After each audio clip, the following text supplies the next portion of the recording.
Good afternoon, this is Jeff with Sewer Tech Northwest. Today we're at 16174 Southeast Goose Hollow Drive here in Damascus.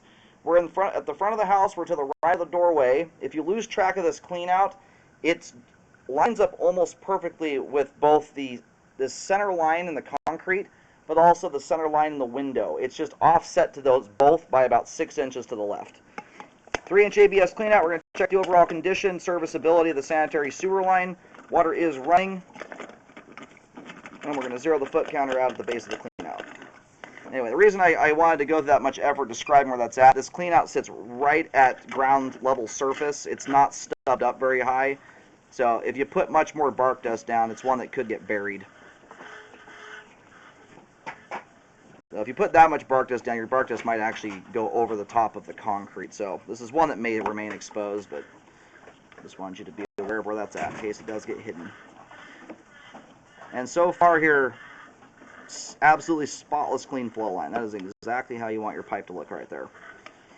Just transitioned over to 4-inch 3034 PVC. Got a little tiny bit of standing water we're going through right now. By the time we drain the line out, that little belly there is probably going to be all of maybe 5 feet long with probably a 1/16 to a 1/4 inch of water. In the world of bellies, that is essentially nothing. 1/4 inch of water, especially in smooth plastic pipe, has essentially no bearing on flow at all. The only stuff that would hang up consistently or is improper stuff. I mean, and a lot of it. You'd have to be wadding up wipes, paper towels, and dumping a whole pan of bacon grease down the sink at the same time to ever really get buildup to occur there that wouldn't occur also anywhere else in the line. So anyway, we'll revisit that in a minute here, but we've hit the main at about 56 feet. So far, it's a just beautiful sewer line. Absolutely spotless clean. That's how you want your line to look. And most of that is accomplished by not putting fats, greases, and oils down your kitchen sink. That's the thing that gunks every pipe up out there.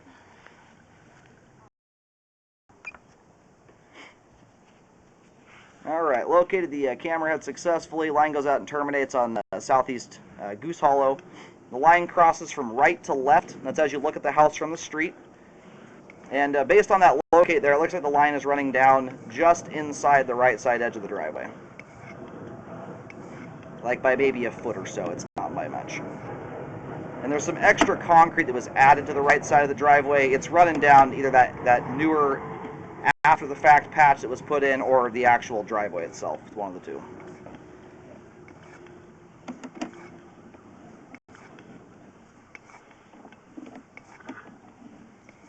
Alright, all the green PVC here looking great. We're getting back into that little bellied area. So the belly dissipates off here at about 26 feet. Approximately. It tapers off to it's hard to get the exact pinpoint, but it's around 26 feet there. As you can see, pulling back through it, there's almost nothing to speak of. I'm not even sure you've got a 1/16 of an inch of water there. And for reference, I don't even consider repairs until you have at least a 5-foot section with at least 1 inch of water in it. That's static with no water running at all. Even at that point in a 4-inch line, it's still about 90% up to the homeowner as to whether it manifests itself. And by that I mean abusing the line. So a belly like that, when they start getting that tiny, I get half tempted to not even write them down. I don't want anyone thinking there's actually a legitimate belly in the line.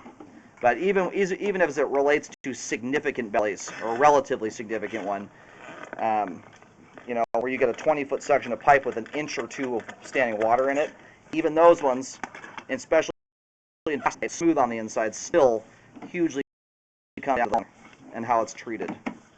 If you don't put improper things down your line, you're not giving the line anything to build up. That's the biggest factor. And at this point here, we've already crossed back to the foundation wall. We just went backwards there. Everything's looking good back underneath the patio as well as going to the foundation wall. No settling issues. Very nice looking sewer line. Good flow end to end. All the pipe materials, both the ABS and PVC we've scoped here today, all of them are intact, in great condition, and spotless clean. And when you go backwards like that, that's the one part of the line when someone tries to do a preemptive hydrojet on their line to get it all cleaned up for the sale of the home. The inside is the spot that no one ever hydrojets, so you can get the outside all clean and spiffy, but when you go back, is where you get to see how those people actually lived, and that line on the inside there is superbly clean. So that right there is an example of exactly how you want to treat your line. Don't put grease and cooking oil down the line, it'll stay looking just like that. Sewer line is functioning properly at this time.